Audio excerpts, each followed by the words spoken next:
नमस्कार। समाचार पत्रों की सुर्खियों के साथ मैं रजनी दुबे।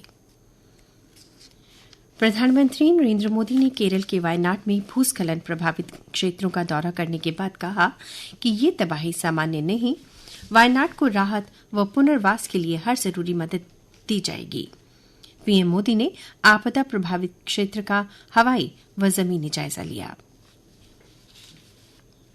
राष्ट्रपति द्रौपदी मुर्मू को तिमोर लेस्ते के राष्ट्रपति जोस रेमोस होर्टा ने सर्वोच्च नागरिक सम्मान grand collar of the order of Timor Leste से सम्मानित किया। राष्ट्रपति मुर्मू ने कहा, यह सम्मान भारत व तिमोर लेस्ते में गहरी मित्रता को दर्शाता है। अनंतनाग में 8वीं मुठभेड़ में शनिवार शाम 2 जवान बलिदान हो गए। 2 नागरिकों और 4 जवानों समेत 6 घायल हुए हैं। कठुआ पुलिस की ओर से जम्मू संभाग में दिखे 4 आतंकियों के स्केच जारी कर 5 लाख का इनाम घोषित किया गया। बारामूला की 10,000 युवतियों ने कशूर रिवाज सांस्कृतिक उत्सव में सबसे बड़ा कश्मीरी लोक नृत्य प्रस्तुत करने का विश्व रिकॉर्ड बनाया। यूनिवर्सल रिकॉर्ड्स फोरम ने इसे विश्व रिकॉर्ड के रूप में मान्यता दी है। रियासी आतंकी हमले में मारे गए बस चालक विजय कुमार की पत्नी रेणु शर्मा को अनुकंपा के आधार पर नौकरी दी गई। उपराज्यपाल मनोज सिन्हा ने शनिवार को उन्हें नियुक्ति पत्र सौंपा। अमरनाथ यात्रियों की कमी को देखते हुए आधार शिविर भगवती नगर जम्मू से जत्थे को रोक। शनिवार को भी आधार शिविर से कोई जत्था नहीं भेजा गया। आखिरी पड़ाव में चल रही यात्रा में श्रद्धालु सीधे ही बालटाल रूट के लिए पहुंच रहे हैं। स्वतंत्रता दिवस को लेकर विभिन्न गतिविधियों का आयोजन किया जा रहा है। इस कड़ी में 12 अगस्त को जम्मू जिले में तिरंगा यात्रा निकाली जाएगी। यह यात्रा गुलशन ग्राउंड पुलिस हेडक्वार्टर से शुरू होकर जम्मू विश्वविद्यालय के पिछले गेट गुज्जर नगर तवी पुली से होती हुई वापस गुलशन ग्राउंड में संपन्न होगी। जम्मू कश्मीर में विधानसभा चुनावों की सुगबुगाहट के बीच जम्मू और श्रीनगर में विधानसभा परिसरों को सजाने, संवारने और दुरुस्त करने का काम सरकार ने शुरू कर दिया। शनिवार को मुख्य सचिव अटल डुल्लू ने की अध्यक्षता में प्रशासनिक अधिकारियों की श्रीनगर में बैठक हुई। बांग्लादेश में हिंदुओं समेत अल्पसंख्यकों पर 205 हमले। हिंदू समूह ने अंतरिम सरकार के प्रमुख मोहम्मद यूनुस को पत्र लिख सुरक्षा की करी मांग। सहकारिता मंत्री अमित शाह ने कहा, देश भर की सभी सहकारी मिलें इथेनॉल का उत्पादन करने वाली हों, मगर इसके लिए गन्ने का विकल्प तलाशें।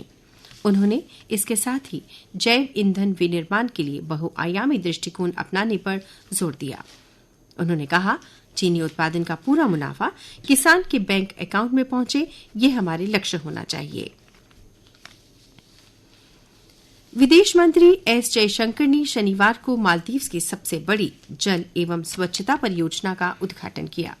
इस परियोजना के लिए भारत ने $11 करोड़ की आर्थिक मदद दी थी। इससे 28 द्वीपों वाली मालदीव की करीब 28,000 जनता सीधा लाभ उठाएगी। कपड़ा उद्योग में छाई अनिश्चितता का समाधान जल्द। केंद्र वित्त मंत्री निर्मला सीतारमण ने कहा कि बांग्लादेश में उत्पन्न संकट के कारण भारतीय कपड़ा परिधान क्षेत्र में थोड़ी अनिश्चितता की स्थिति है। उन्होंने उम्मीद जताई कि वहां की अंतरिम सरकार जल्द ही मसलों को सुलझा लेगी और हालात सामान्य हो जाएंगे। और अब अन्य समाचारों के साथ मेरी सहयोगी रीना जामवाल। धन्यवाद। बरसात में लाल होने लगी आंखें, अस्पतालों में पहुंच रहे संक्रमित। संक्रमण के कारण कंजक्टिवाइटिस के पीड़ित बढ़े। गवर्नमेंट मेडिकल कॉलेज में रोजाना आ रहे 10 से 15 मामले।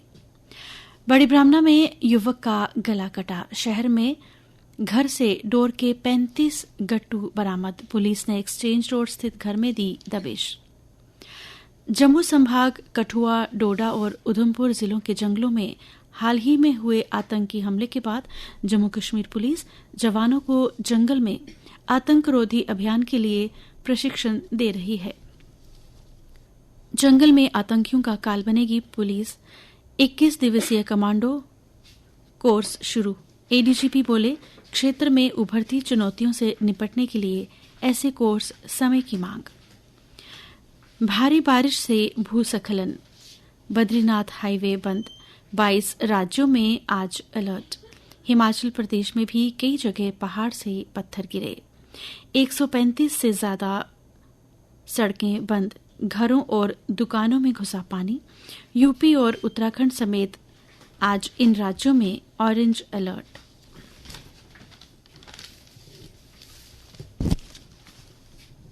और अब खेल समाचार।